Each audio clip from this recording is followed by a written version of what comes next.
আল্লাহ তাদের ঘরে নাজাত দেব, মুক্তি দেব। যদি আমাকে অনুসরণ না করে, যদি আমার রাসূলকে না প্রেম করে, আমি আল্লাহ তাদের ঘরে আযাব গজব দেব।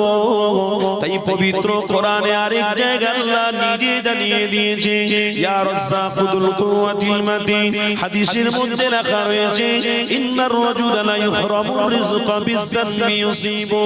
এই যুবক তরুণীরা, আল্লাহ নবীর হাদিসের মধ্যে লেখা রয়েছে, তোমরা যদি আল্লাহ তার রাসূলকে ছেড়ে দাও, তোমাদের জন্য সর্বপ্রথম আল্লাহ রিজিকটাকে বন্ধ করে দেবে, তোমাদের জন্য হাহাকার করে দেবে। তোমরা রিজিক থেকে দূরত্বে চলে যাবে, তোমাদের রিজিকের অভাব দেখা দেবে, তখন তোমাদের কিছু করার থাকবে না। সুতরাং আল্লাহ পাক নিজে জানিয়ে দিয়েছে, আমার রহমতি দরওয়াজা খোলা